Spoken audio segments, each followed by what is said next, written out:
Hello and welcome to episode 5 of the Grant and Connor Power Hour. This is my 5th episode. Welcome me back. Right. Due to reasons I can't get into, Joe has been fired from this podcast for dramatic reasons.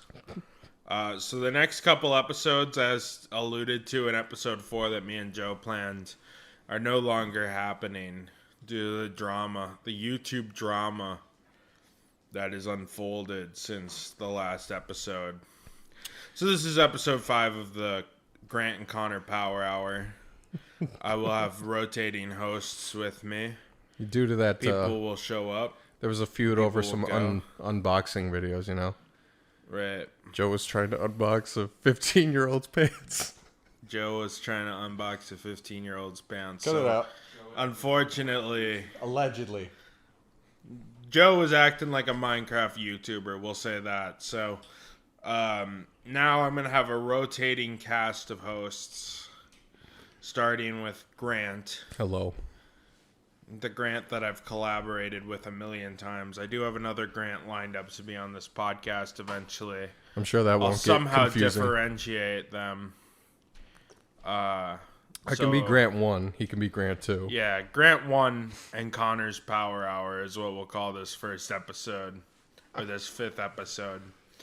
Grant 1 and Connor's Power Hour. And as per usual, the theme of the podcast hasn't changed, which is that we'll talk about random pop culture things that I can grasp, things I know enough about that my co-host can rant about it while I say, oh yeah, cool. I'll just parrot whatever you say. We'll go back and forth with, oh yeah. It's going to be an hour of us saying, yeah. Yeah, queen. Oh, yeah. Yes, queen. But what about this? But what about that? So unfortunately, due to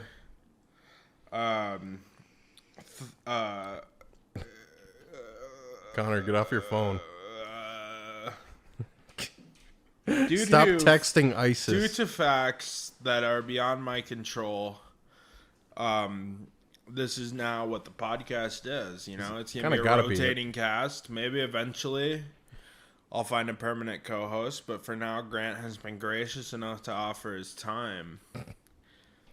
Well, you did give me beer, so that's all I need. That was beer you bought. It's been in my fridge for 3 weeks. I know. I was trying to give you the benefit. Okay, I mean I'll take it, but no, I mean you already said. Anyways, today we decided we'd talk about Scooby Doo. I can't remember whose idea it was. Was it it was mine? Your idea to talk about Scooby Doo. I wanted floating ideas back and forth. I wanted to watch what was it, Zombie Island again, because I haven't seen that since I must have been like 13. So it's been a long time. See, I watched Zombie Island like twice fairly recently. I watched it with an ex-girlfriend like 3 years ago. And then I was watching through the Scooby Doo movies for a video that never ended up getting made. So I'm a pro in these Scooby Doo movies because I've watched like at least 35 Scooby Doo movies. I think me and Aiden got to. You know what it was? It was I brought up Cyber Chase, and I'm like, yeah, we could watch Cyber Chase. And then it turns out you didn't have it, so the backup plan was going to be Zombie Island. Because I have Zombie Island and Alien Invaders or whatever of that. 2 out of the 4 of the anime ones. I have 2 out of, because it's Cyber Chase. I thought there were 3 of them. No, it's Cyber Chase, Aliens, Zombie Island, and then there's one more. No. Jamie, pull up the clip of the 4th. That's the Aliens. No, the witch one. Oh yeah, you're right. The witch ones, and then Zombie Island or Cyber Chase is the first one that is CG animated, but not CG, but digitally animated, but it's still vectors and Flash. It's still by the same but writers and shit that did the first 3 whatever. Either there way, are eras to the Scooby Doo animated movies, much like there are eras to the Scooby Doo cartoon and live action movies. But regardless, we ended up not watching those because Connor we watched 2 movies today on HBO Max. We watched Let me find the exact titles. We watched the one where where John Cena shows up. Scooby Doo meets Bing Chilling. Where he meets Bing Chilling. And Bing Chilling stops a boulder, a la your Chris Redfields from And Resident that is 5. Scooby Doo WrestleMania Mystery. And the other one we watched is Scooby Doo and the Gourmet Ghost, where he meets celebrity chef Bobby Flay. Fred's cousin, Bobby Flay. Yeah. And you can kind of see what happened, because with Scooby Doo, what it seems to always have been is like, we're gonna just pump out as much Scooby Doo as we possibly can at all times forever, so it never leaves like the cultural bubble. I mean, I guess what I was thinking we do for this podcast is I pulled up a list of the TV and movies. Yeah. And I think we just talk about the TV and movies. I did watch a lot of Scooby Doo as a kid, so a lot of this is gonna be me remembering that. But I watched a lot of shit. I've probably seen most of Scooby Doo. Let's start from the start. What do you think of Scooby Doo? Where Are You? The original series. The classic with the green man, the ghosts, the knight in the armor, man, the knight, the blue one that kind of looks like Iron Man. Controversial take. It's fucking boring. It is. It's a classic, but it's boring as fuck. Like, as a kid, that was the kind of Boomerang. All the shit on Boomerang, I was just like, meh. It was background stuff. It could not hold my attention. I do think it's somewhat funny. It's got some good jokes. Because it's almost never on model. Like, I don't know if there were models to go off of, because there are, like, colors will change shot to shot. They never look the same. They look weird. Right. Scooby-Doo, Where Are You is a bizarre series, but it kind of did, at the very least, come up with the classic iconography of the Scooby-Doo mythos. I kind of see where you're coming from. Where it is a solid foundation. Not only did it establish the characters and their core archetypes, but it also created a lot of the characters we would go on to see in future iterations of Scooby-Doo return time and time again. Yeah. Like the Black Knight and the swamp creatures and stuff like that. Yeah. Gonna open my beer. Go for it. Gotta jangle my keys. Leave this in. Leave it in. I'm too lazy to edit it, so this is gonna be staying in. I haven't listened to the audio quality of your things. I don't know how much post-process, whatever you put in this. I'll watch it. Throw some, just throw like amplification and then compression on it, and it'll sound perfect. Cool, that'll work. Back to Scooby Doo.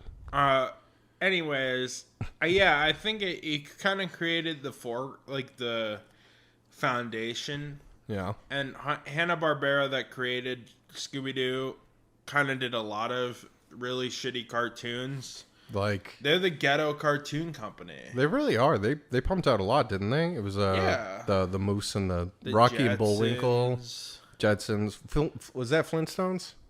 They did Flintstones. Their early stuff was Tom and Jerry, which is really well done. Surprising that a lot of money must have gone into it.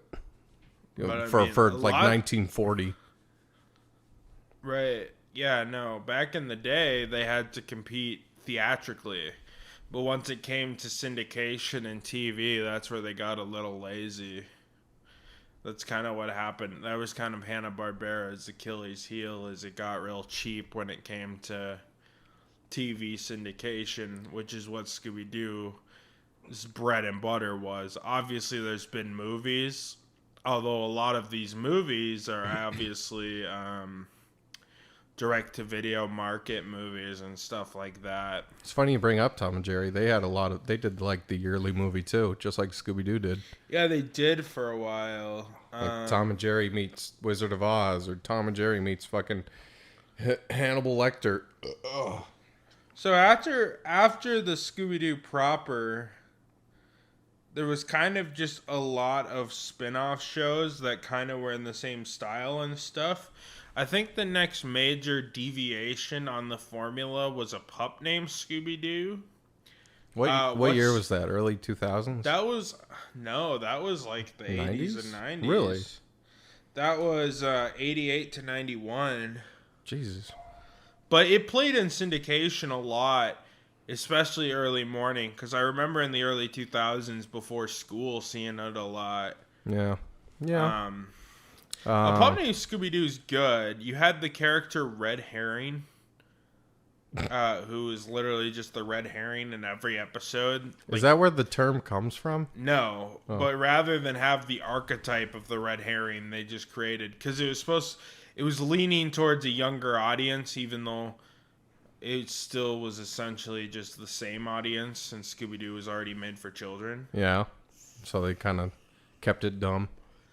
Yeah, but I thought there was a lot of good shit in a pup named Scooby-Doo. The animation was more dynamic. It was the first time Scooby-Doo had kind of a budget, very loose Ren and Stimpy style. Oh yeah, where there was actual like weird animation to it, not just the cheapest of the cheap animation. Yeah, It's kind of weird to think that they are. Okay, so Scooby-Doo was what? It was like, what, 60s to 80s? Yeah, basically, there were different forms of Scooby-Doo. So someone must have... But the core cast and stuff, and the general animation style survived through the 80s. But someone at some point's like, hey, we ought to make... We got to remake Scooby-Doo. We got to make the baby remake. We're out of ideas. Because you had all the baby shows at that time. Yeah, you had Baby Toxic Avenger. You had Baby Watchman. Yeah. I mean, that show lasted for a while, but the next big one wasn't for a decade with What's New Scooby-Doo. What's New Scooby-Doo? Which is kind of the one that I grew up on, because it's 2002 through 2006. Same. So that would have been like kindergarten through third grade for me, fourth grade. Right. Pretty much the same for me, although pup named Scooby-Doo was also part of that, where it's like they syndicated. That was in like TV cycle for a long fucking time. Right. But it was still playing in like 2000s. The other thing too is What's New Scooby-Doo got several movies. Like after they discontinued after those original 4 Scooby-Doo movies we were talking about, they kind of had the What's New Scooby-Doo cycle, where for a while they were like canonical to the What's New Scooby-Doo world. And What's New Scooby-Doo had a banger theme song. Like Scooby-Doo had a pretty banger theme song, but What's New Scooby-Doo goes crazy. What's New Scooby-Doo? Coming after you. And my Scooby-Doo and Drugs video is based pretty much solely on that idea. Well, that's... I took that theme song and edited in clips of people doing drugs. I remember it being cleaner than the original Scooby-Doo, but not entirely different. That was kind of at the point where animation became a little easier because everyone moved to digital. And people were, I mean, it's learning a new, like, entirely new process, sure, but it allows to have, like, a cleaner image than the classic cell shading approach. Cell animation approach. And I don't know. It feels like the more they got comfortable with that, the cheaper the animation got, and the cheaper the show kind of felt overall throughout the decades. No, it definitely felt more uniform and cheap. After that is a series of shows I don't think we really watched. Scooby-Doo Get a Clue, which I watched an episode or two of, I remember. Right. It has really shitty animation. Is that the one where they kind of have more angular heads? It's like blockier. Yeah, this was like 2006 to 2008. It was supposed to be kind of like a tubular remake. Then there was Mystery Incorporated, which I've heard people like, but that is definitely a blind spot in my Scooby-Doo knowledge. Yeah, same. I mean, I fell off once I went into junior high school. Right. I stopped watching Scooby-Doo. Be Cool Scooby-Doo. I don't know this one either. No clue. And then was Scooby-Doo and Guess Who, which was Scooby-Doo with guest stars, which guest stars are a major part of Scooby-Doo, but that was kind of in the... It's been a part of the series since the beginning with fucking Batman and the DC stuff. Yeah, Don Knotts. Lots of people. And then I guess the most recent series, which I think we could talk a little bit about, is Velma. Oh God! That is our modern Scooby Doo takes. Before we get into Velma, I should correct myself. Scooby Doo has always been really low budget, cheaply made. They recycle animations and backgrounds for every fucking episode. So I mean, keep that in mind that it somehow got cheaper than that throughout the years. But if you want to talk about Velma, we can talk about Velma. It's one of those few times where the internet hated something, like rightfully. Like everyone dogpiled for a good reason. It's because Mindy Kaling is a cringe. There's no like arguable. She's a cringe Gen Xer who was born into money and produced a show so she could play Velma and tried to make it for Gen Z kids when she's an old elderly Gen Xer or Gen Zer. She's old. She's a Gen Xer. She's what, like 46 now? Zoomers. She's trying to resonate with a younger audience, and everyone's just pointing at the old Indian woman and going, "You're old," and she's like, "No, I'm not." No, I'm not. And then Velma twerks over a dead body in the last episode. She's twerking over dead bodies. Covered in all blood. Of her friends are trans, and she has all sorts of fucking like Shaggy isn't Shaggy and blah blah blah. He's in Norville now. It's incredibly decisive. It's what people assumed The Last Jedi was trying to do, and rightfully so. But in a lot of ways, it is the most intentionally subversive piece of media that has ever been made. I think in a lot of ways. What, Velma? Yes. How so? Intentionally making all the characters different races. You got the rainbow of races. Yeah. You got, and now it's made for adults. It's got like a Riverdale style like murder intrigue. Yeah. Going. It's trying to be kind of it's trying to follow the formula of new TV shows. It's while very still applying... intentionally subversive. It's meant to piss people off to get news articles and clicks and publicity. It's like algorithm driven. It's fucking awful. It is. And Mindy Kaling is so out of touch. Just, Jesus fuck. The fact that she greenlit the show and put money into it herself so she could play Velma is fucking awful and cringy. And also the writing staff were fucking lazy as shit. And also nobody knows how to write anything anymore. Yeah, they stole your joke. They stole the buffalo chicken hair joke. Yeah, in my top 10 hottest Pokemon videos, yeah. I say Misty has buffalo chicken hair. Mm-hmm. And then in the show, they make a joke about Daphne having buffalo chicken hair. And I posited that it was probably a Gen Zer who saw your video because it was popular. It got a shit ton of views. So they saw your video and then tried to take that joke and present it as their joke to Mindy in the writer's room. And then Mindy was like, haha, that's funny. We'll put it in. And then the Gen Zer took credit for a joke you made fucking 3-4 years ago. Yeah, I don't know. I don't know if they ripped me off or it was just a coincidence. I but guarantee I feel like they stole your joke, 100%. It was my joke. I made the joke first. No 100%. matter what the situation was, I made the joke first. Yeah, and it's so fuck stupid Velma. It's the best joke in Velma. It's the most unique kind of joke where it's like normal people don't make that connection off the cuff. It's like nobody says, "Oh, that hair is colored like buffalo chicken." I was just trying to think of something that I thought would describe Misty's hair. Yeah, you because hit it. I was watching Total Drama Ricky, who has now I've said his name, and like Candyman, he shows up. So hi, Total Drama Ricky. You don't even have to tag him or anything. He's a loyal fan now. He watches all your videos. Velma stole your fucking joke. Yes.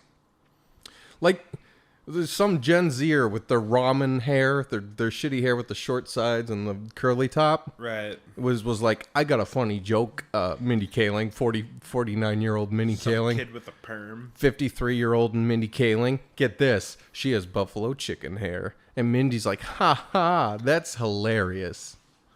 Yeah, I mean, that video is the most viewed video on NTMA Productions. I mean, what is it at? Like 250K, 300K. 25,000 ish. That's not insignificant. There's a good chance a writer in California saw your video. 225,000 views. Some unpaid intern that Mindy Kaling picked off the street because he was young and dumb. About 50,000 views more than my next most popular video. Mindy Kaling allegedly grooming this poor writer in the writer's room. Probably. And he's shivering. He's crying a little. His like, hair is come damp. to my dad's private island. Ha ha ha! I was on The Office. Ha! And then the kid's like, "How about buffalo chicken?" Buffalo chicken hair. I don't know. Mindy was like, "That's so smart for a kid your age." You think Mindy makes her writers do what Lizzo was doing? You hear about the Lizzo controversy? What'd you do? Shove something in their pussies? Or no, eat bananas? Eating bananas out of chicks' pussies. What the fuck is that? Lizzo is all about body positivity, but fired like 5 people for being fat. She's like, they weren't fired for being fat. You can read the separation paperwork, and it wasn't that. You know how people people are just trying to make Lizzo feel better? Is that whenever you say Lizzo's such a strong woman, all the women clap, but then you tell a woman she looks like Lizzo and she gets angry. Right. I mean, I wouldn't want to be told I look like Lizzo. Yeah, but she's so body positive and forward thinking and such a strong woman. Her staffers eat vagina bananas. Pussy bananas. Eat this pussy banana or you're fired. Eat the pussy banana. I'm going to blacklist you. Eat the pussy banana. She hands them their burn notice. You didn't eat the pussy banana. She's eating a giant like gourmet table, like shoveling slop into her face. You didn't eat it. You can't be in my crew. You can't. And then she plays an old man's flute. Yeah. What? I don't know.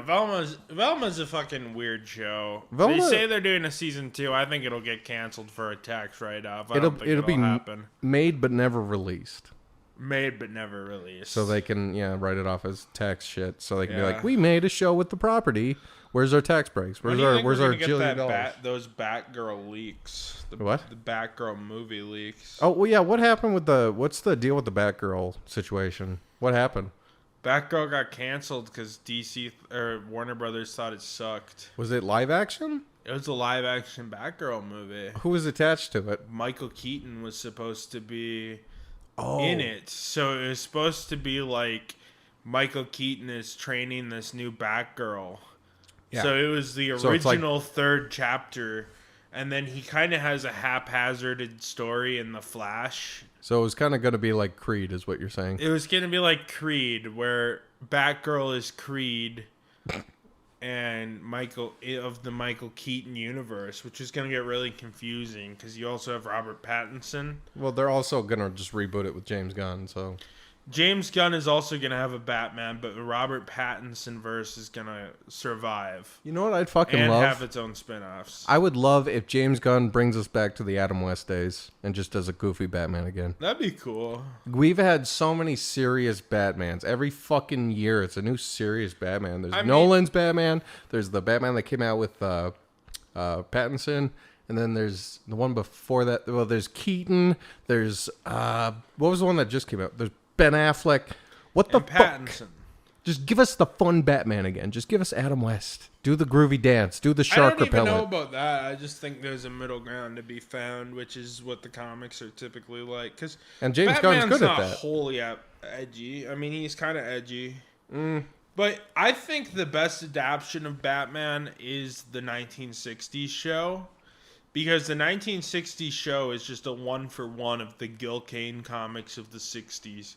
But anyways, this isn't a DC podcast, even though we talked a lot about DC. Detective Comics, more like shitty comics. Yeah. Whoa, shots fired. Rest in peace, my old co-host. Rest in peace, James Gunn's career. No, I'm just kidding.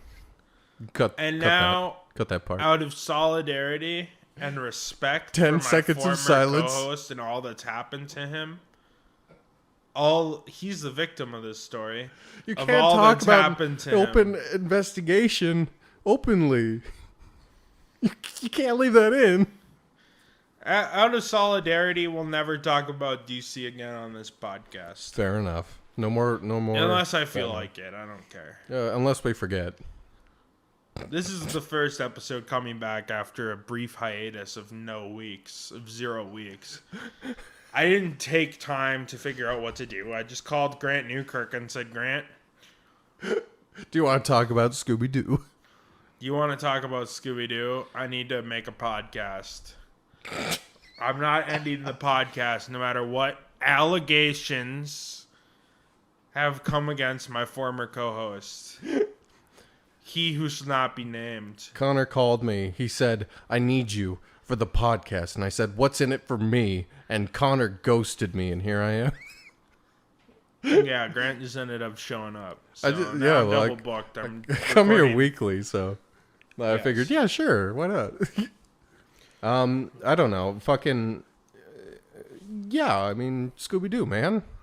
Scooby Doo. Speaking of DC, speaking of James Gunn. Yeah. Speaking of DC and speaking of James Gunn, let's talk about the James Gunn written Scooby Doo movies. Oh, yeah, Scooby Doo, James Gunn, 2000, whatever.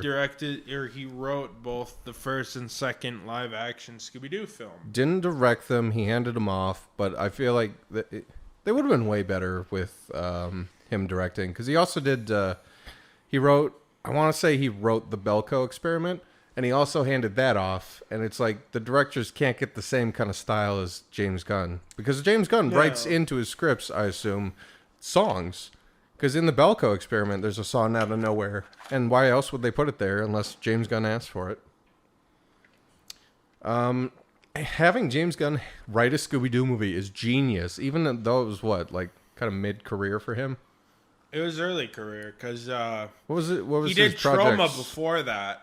Oh, anything else? It was kind of Trauma, Scooby-Doo, and a couple other writing projects, and then he started his directing writing career. He's kind of in his superhero chapter, so we're kind of at the third part of James Gunn's career. You think there's going to be more than 3, or do you think he's going to die unexpectedly in like a train crash? I think there might be, but I think he's going to be at least focused on DC for the next couple of years. It's going to be the opening of Unbreakable, except it's James Gunn. He's going to be crawling out of a train, and it's like 700 people died on that train. You're the only survivor. And he's like, can't wait to make Scooby-Doo 3. Do you think he'll make Scooby-Doo 3 now that him and Warner Brothers are back on good terms? Honestly, if they just announced it like 6 months before release as a fun little HBO special, like a 40-minute special, like the Guardians of the Galaxy Christmas special, I'd love it. 100%. They get the same 3D model of Scooby and the animation rig. From the early 2000s, they don't even They change don't change it. They're just like, here, James Gunn, do something. And he's like, okay. Okay. Would they get back the original cast? I mean, oh, hell yeah, they should. Shaggy's voiced by Matthew Lillard now. Still doing it. Does the voice. Who played Freddie Prinze Jr.?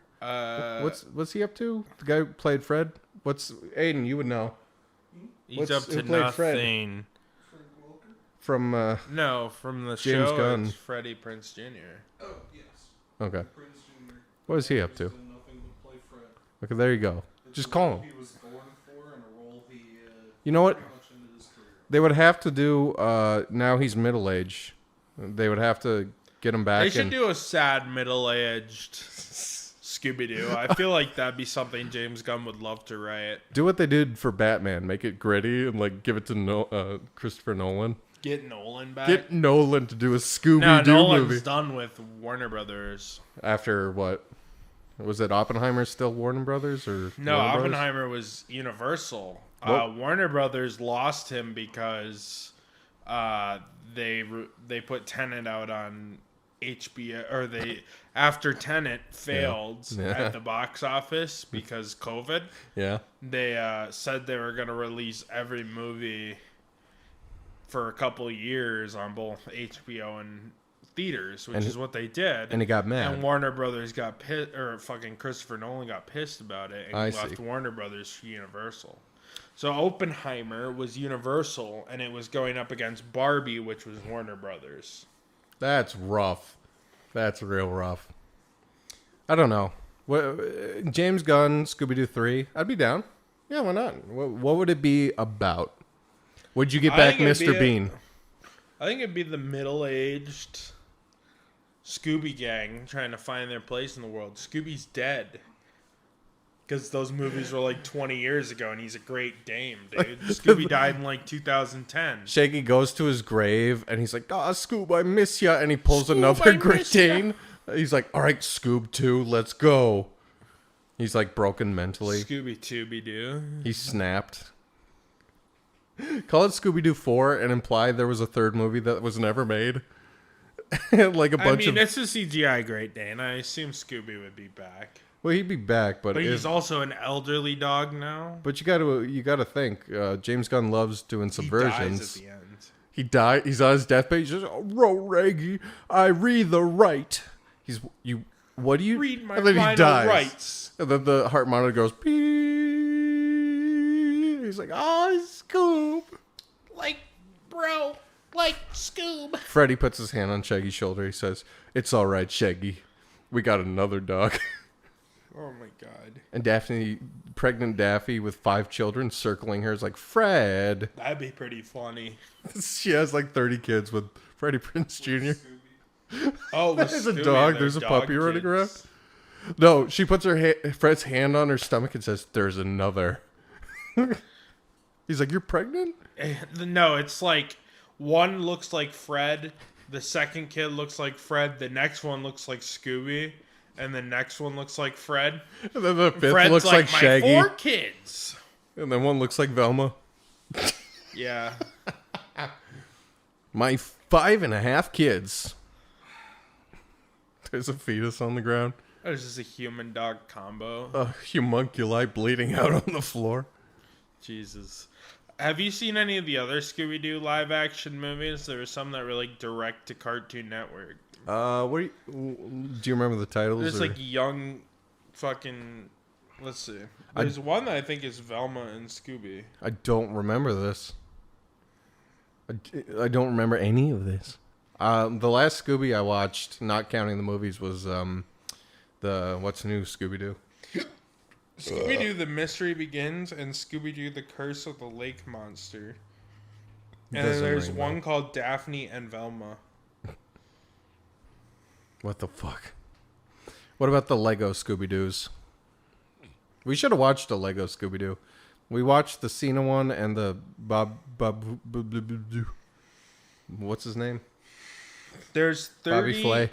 direct-to-video Scooby-Doos. Do you want me to read those off for you? Those were yearly, right? Since like 95. Sometimes a couple a year. 98 was when 98 Zombie. is when Zombie Island came out. And from there, it slowly and they've sped up. made 38 of them since. Jesus fuck, 2 a year, every year. It sounds like. So a couple a year. And they don't Sometimes. put any money into this. Scooby-Doo on Zombie Island. Good movie. We should rewatch it. Scooby-Doo and the Witch's Ghost. A decent movie. I never saw it. Alien Invaders is okay. Never saw it. Cyber Chase is kind of kino, but also sucks. Constantly. Legend of the Vampire. They played Cyber Chase on loop for like weeks on end on Cartoon Network. Oh, yeah. Everyone loved that one. That's everyone's favorite, I assume. What do you think Our of gen. Scooby-Doo and the Monster of Mexico? Scooby-Doo and the Loch Ness Monster. Scooby-Doo battles the cartel in Mexico. Do you remember the Loch Ness Monster one? That one played a lot. I vaguely remember it. Aloha Scooby-Doo. I vaguely remember that. Scooby-Doo Where's My Mummy? That one played a lot. I don't remember that one. They're in the pyramids and shit. Scooby-Doo Pirates Ahoy.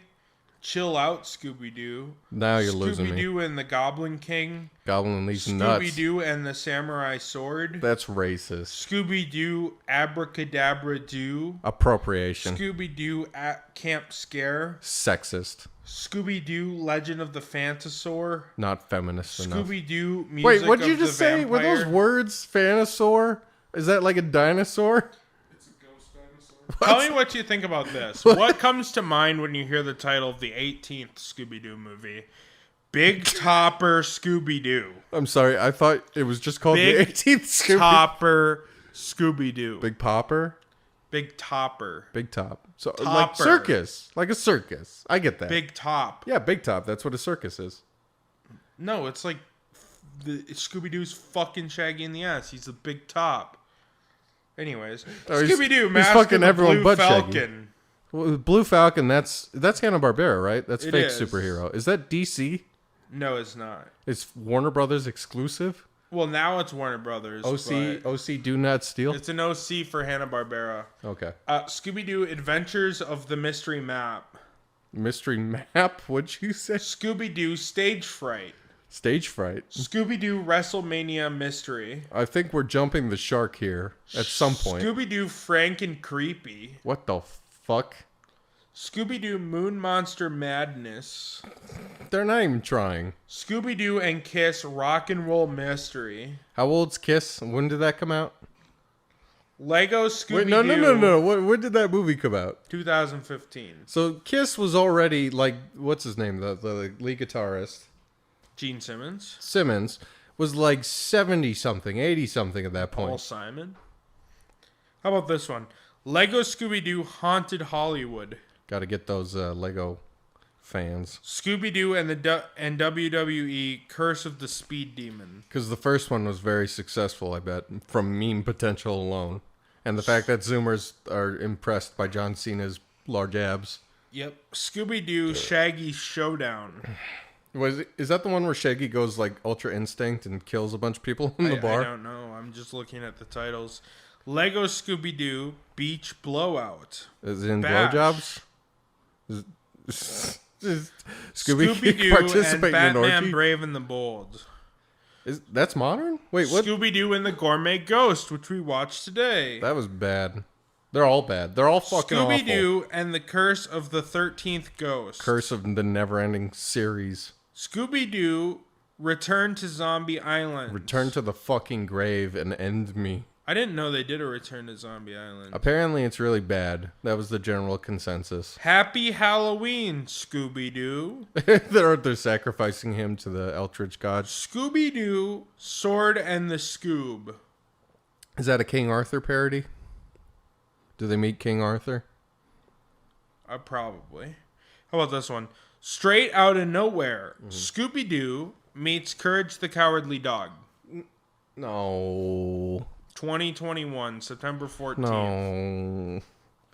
No. Trick or Treat, Scooby Doo. I think I heard about the Courage crossover. They just reused the voice clips like the original Courage the Cowardly Dog did. The dead voice actor and actress that played Eustace and Muriel, they just reused voice clips. Scooby Doo and Crypto 2. Cryptocurrency? Is he doing Bitcoin now? No, Crypto's the super dog. He's investigating crypto mining. Reggie, we need to build a raming computer. Rihihihi. Ritroin. A raming computer. I can ride rugs with this. Like, Scoob. You can't do that. So, I've watched a handful of those animated movies, but the animated movies sound like a mixed bag. Cash grab, if anything. They just want to pump them out to put them on syndication so they can get royalties. Of course. Pumping. I mean, there's nothing wrong with that. If you have a property and you want to put money into it, go ahead. But, I mean, the quality is just so shit. I kind of wish they just stuck with the anime studio for all of their movies. Yeah, but that'd be expensive. God knows how much it cost. Probably like 20 mil in 1998 money. Probably a lot more than it's worth for a direct-to-video movie for children. Animation is almost never profitable. You have to hit it pretty big. And the whole Hanna-Barbera thing was do it as cheap as possible. It's like the equivalent of the modern day equivalent is Illumination, where they're budget movies. They try to be as cheap as possible with everything. Right, but Illumination actually spent some money on like Mario and garbage. Even that, I think they use a proprietary animation software that they built, and it's made so that you can be really lazy and you don't have to work too hard to animate nothing. I'm sure. I don't know. Like Hanna-Barbera, it's always been a mixed bag. They're just throwing darts at a wall with fucking Rocky and Bullwinkle, Pink Panther, Flintstones, Jetsons. The only reason people remember Jetsons and Flintstones is because the boomers didn't have anything better to watch as kids. What compels you most about Scooby-Doo, Grant? I like that it's just as a kid I just enjoyed that it's simple mysteries. It follows a formula. There's a little bit of there's consistency, something to return to. The characters are fun for what they are, but they are two-dimensional at best. I enjoyed it just because it was just simple shit for kids, and I ate it up. Yeah. What about you? What did you watch, Scooby Doo? I liked Scooby Doo because it was on TV during those long summer days. I've never been a fan of Scooby Doo particularly, but I've never not been a fan of Scooby Doo at the same time. Like, Scooby Doo has just existed. You've existed. It's just a part of Americana. You've existed with Scooby Doo. It has been there before you and will be here after. Probably. Did you ever get sick when you were going to school? You ever get sick, stay home, and watch like Cartoon Network all day? Yeah. For me, it'll happen when you get sick and you're fucking 10 years old. Yeah, but I mean, if you like have the flu, you're in and out of consciousness. You're fucking sweating and puking. Whenever I had the flu, I fucking shitting. lived it up.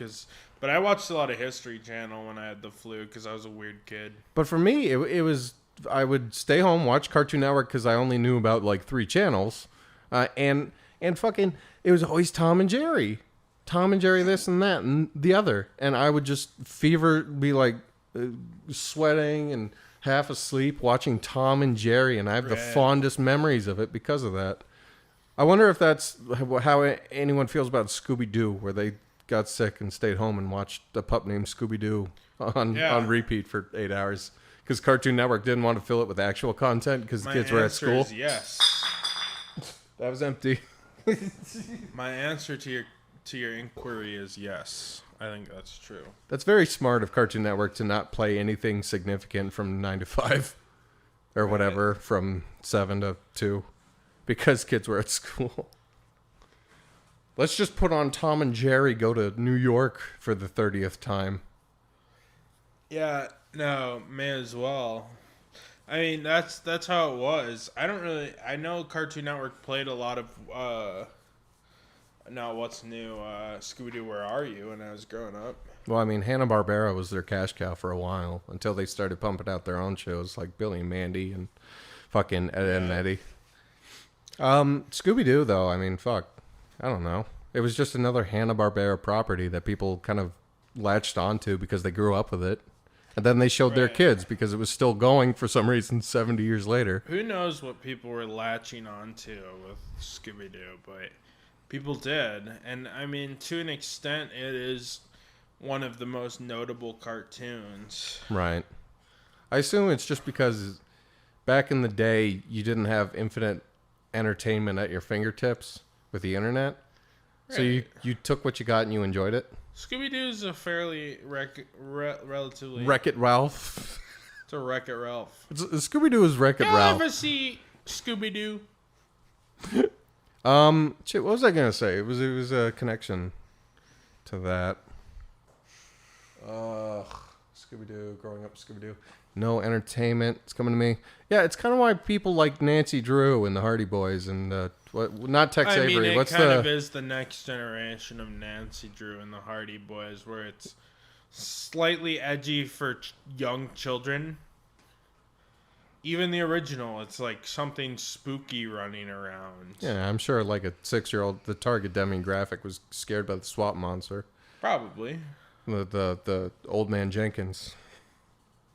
Old Man Jenkins. Old Man Jenkins. That's why I thought it would have been fun to have James Gunn have directed the script he wrote to do a more adult-oriented Scooby-Doo. Because the kids that watched that growing up are now adults. It'd be fun. It'd be entertaining, which would be the whole point of making that movie, is to be entertaining. Yeah, it would be fun to see, like, even a PG-13. Like a Barbie, like that new Barbie movie. Yeah. Where it's slightly adult. Do that same, like, energy with Scooby-Doo. Oh, yeah, I'd be down. That'd be kind of cool. Scooby-Dooby-Doo. Okay. The real talk. When I saw Shaggy, I thought he was a stoner. Let's talk about that. Scooby-Doo tokes it up every day. Or Shaggy. He smokes a joint and then talks to his dog. Drugs, maybe? I don't know. How would you feel if they did a gritty reboot like a Smallville. They did for the They did a comic book for DC for a while where they were rebooting all the Hanna-Barbera. Have you seen this? Was that the Apocalypse one? Yeah, Scooby Doo Apocalypse. I remember seeing. I think it was 2 of the covers, and I thought, yeah, that's interesting. It wasn't interesting enough to get my attention to like actually sit down and read it though. Even as a comics reader, I felt the same way.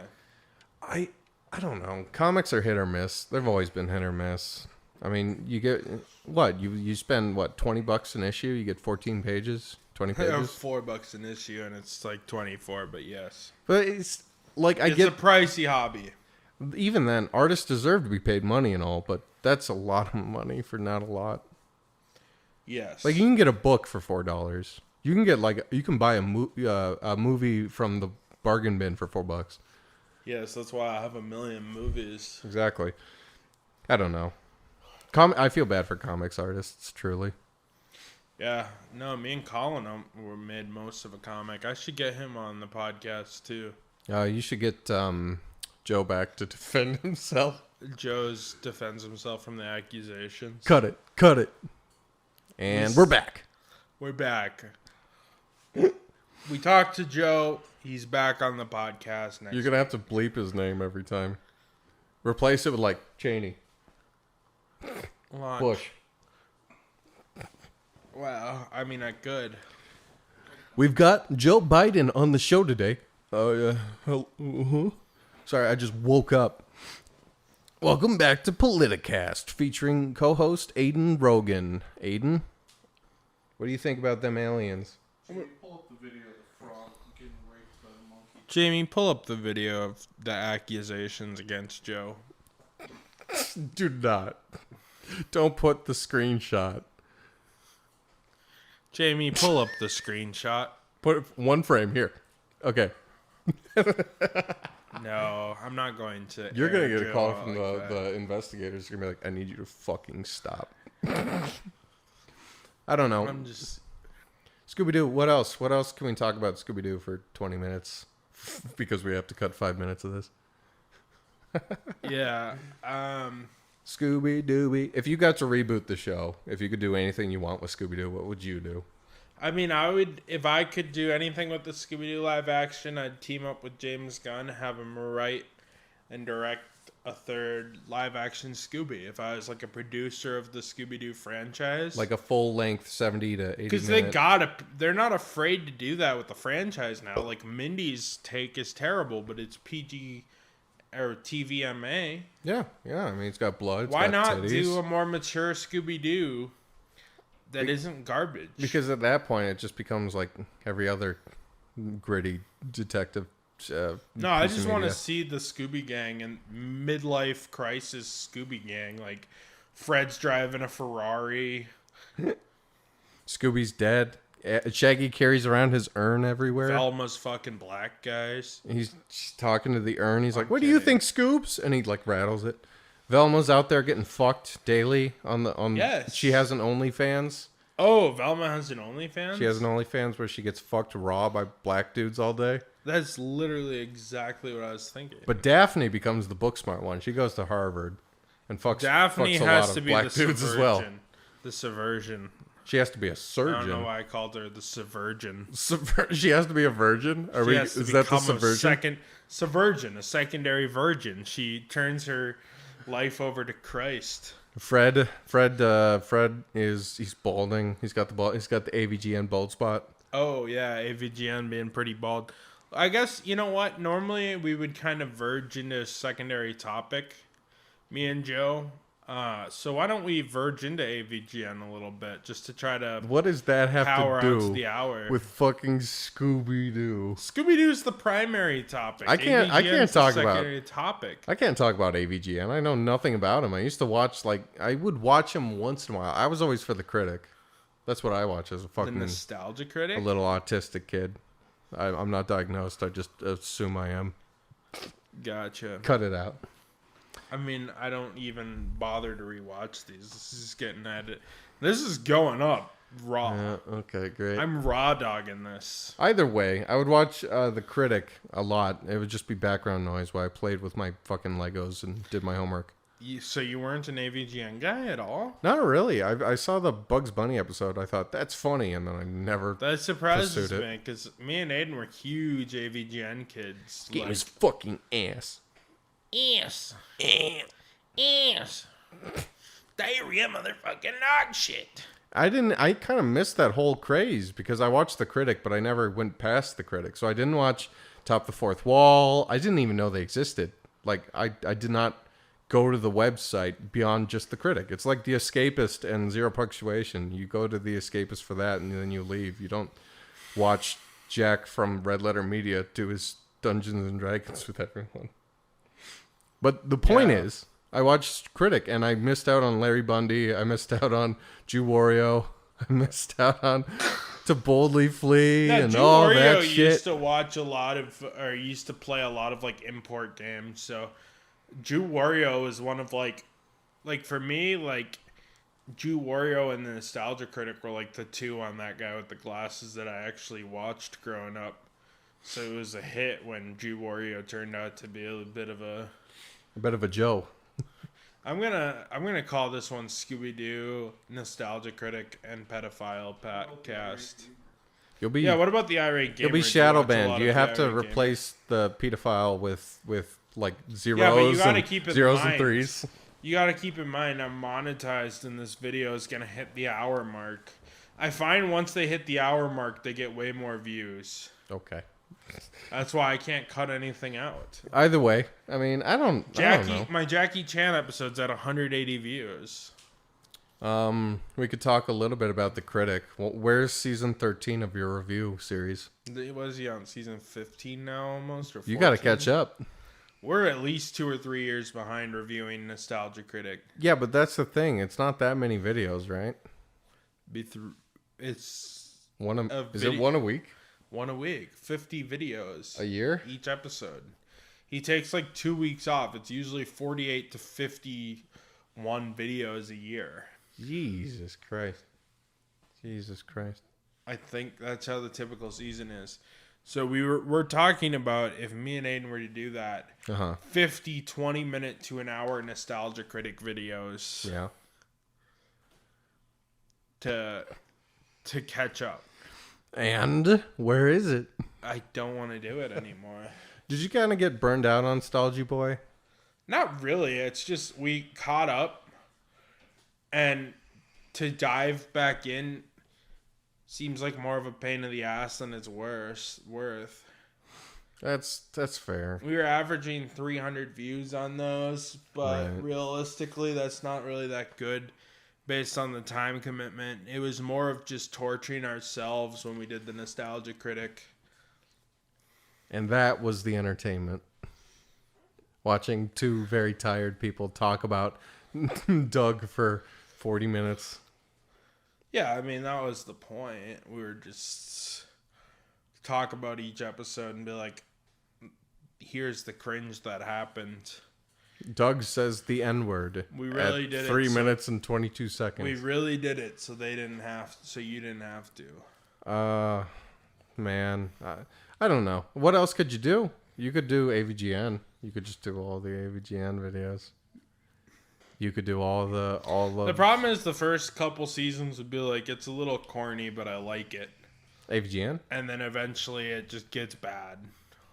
Like nowadays, Because it feels forced. Like, modern AVGN feels so forced. Like, he there's like a youthful, like, anger and, like, genuine idea that he found this funny. And there's a point at AVGN where you can tell he no longer finds these jokes funny or cares anymore. There's no youth in him And he left. just does them because it's legitimately the only thing on his channel that gets views. Yeah, but think of it like this. He's been around for what?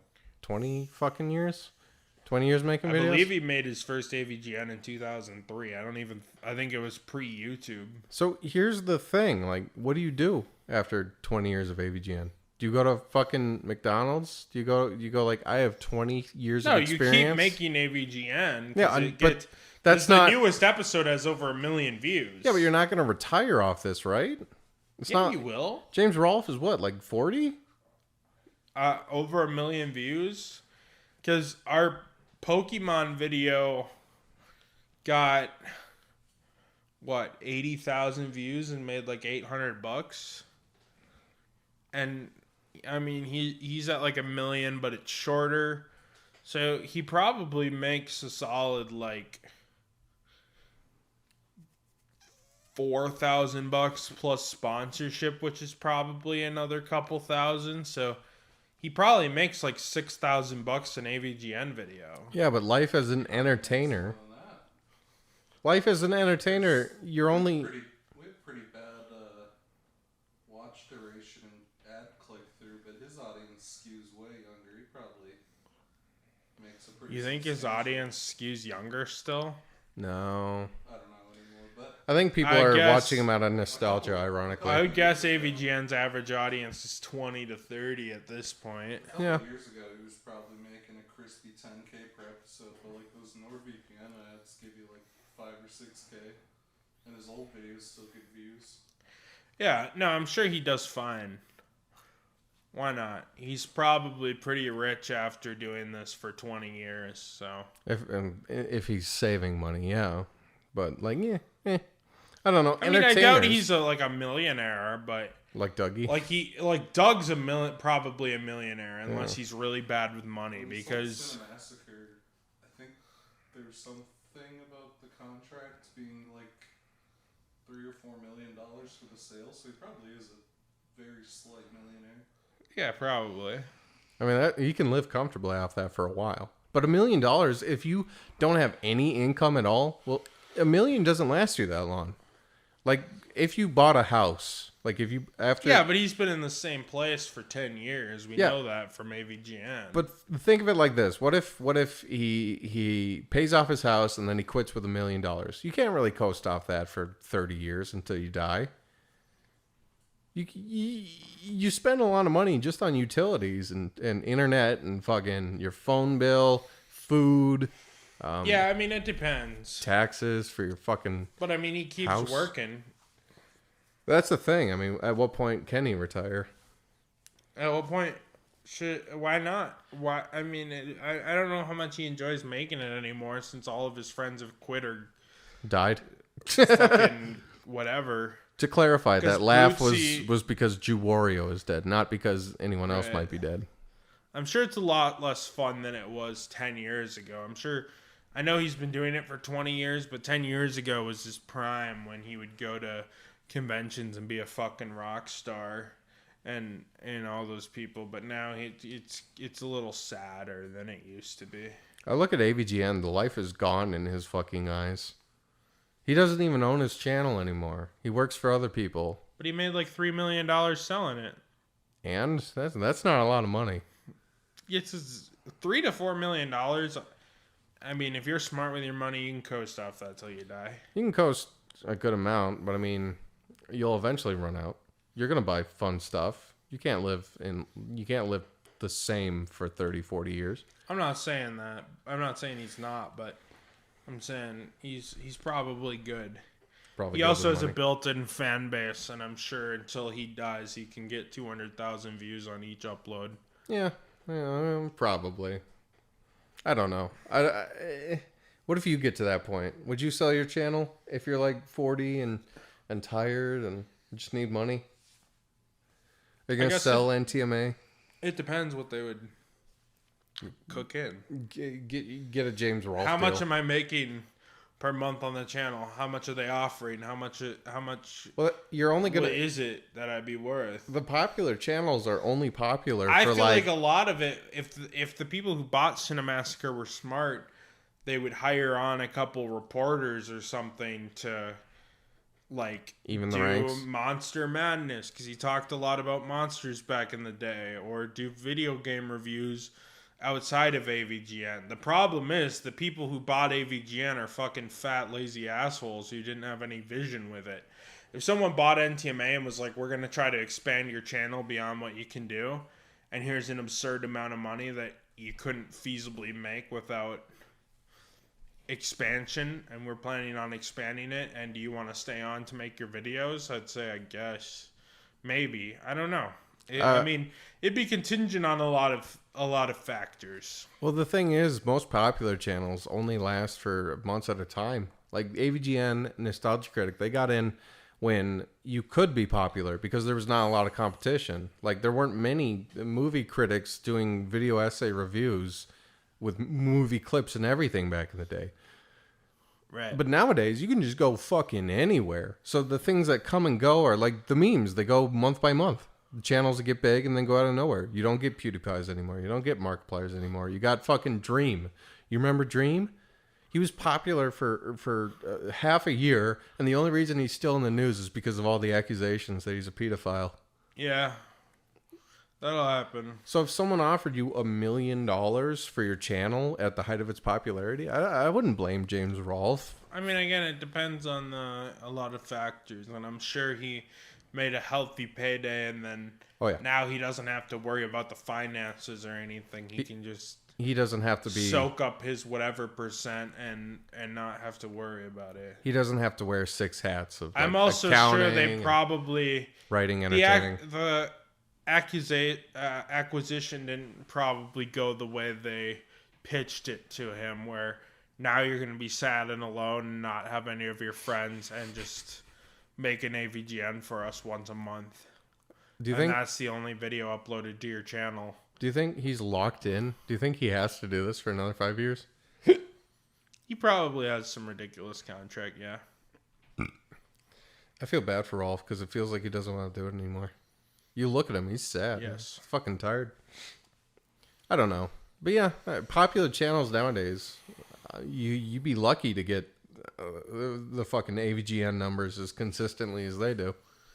Right. Well, you know, I got a little over 2,000 subscribers. I'm happy with that. I don't need to make money off my YouTube. I'm fine with being a plumber. But remember, channels blow up overnight.